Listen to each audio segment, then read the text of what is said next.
சம்பா mutton biryani 5 giveaway தரப்போறோம். அது எங்கன்னு தெரிஞ்சுக்க முன்னாடி நம்ம பேஜை ஃபாலோ பண்ணிக்கோங்க. ஃபர்ஸ்ட் டைம் தர்மபுரியில பிரியாணி வெறியர்களுக்காகவே ஆம்பூர் பாரம்பரிய முறையில அத்தட்டிக் சீரக சம்பா ரைஸ்ல சிக்கன் பிரியாணியும் மட்டன் பிரியாணியும் தராங்க. அது யாருன்னா ஏஆர்எம் பிரியாணி ஃபாஸ்ட் ஃபுட். வர ஏப்ரல் 23ஆம் தேதி புதன்கிழமை கிராண்டா ஓபன் பண்ண போறாங்க.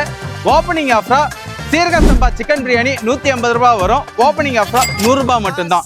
சீரக சம்பா மட்டன் பிரியாணி 280 ரூபாய் வரும். ஓபனிங் ஆஃபரா 150 ரூபாய் மட்டும்தான். இந்த ஆஃபர் ஏப்ரல் 23ஆம் தேதி ஒரு நாள் மட்டும்தான். இது அவங்க கொடுக்குற ஆஃபர். என்னுடைய ஃபாலோவர்ஸா இருந்தாலும் சரி, இந்த வீடியோ பார்த்துட்டு இருந்தாலும் சரி, மே 1ஆம் தேதி 5 மட்டன் பிரியாணி நான் கிவ்அவே கொடுக்க போறோம். இந்த கிவ்அவே உங்களுக்கு வேணும்னு நீங்க ஆசைப்பட்டீங்கன்னா கமெண்ட் செக்ஷன்ல ஏஆர்எம் பிரியாணி #AnilPrakash333 உங்களுடைய கான்டாக்ட் நம்பரையும் உங்களுடைய ஊர் பேரையும் கமெண்ட் பண்ணிடுங்க. ARM biryani fast food exact location Vennampatti ஆயுதப்படை காவலர் குடியிருப்புக்கும் காவலர் திருமண மண்டபத்துக்கும் சென்ட்ரா லொகேட் ஆயிருக்கு தருமபுரி. இது மாதிரி கிவ்அவே எல்லாம் நீங்க கலந்துக்கணும்னு ஆசைப்பட்டீங்கன்னா @AnilPrakash333 என்னுடைய இன்ஸ்டாகிராம் பேஜை ஃபாலோ பண்ணிக்கோங்க. சொல்றோம், அதை செய்யறோம்.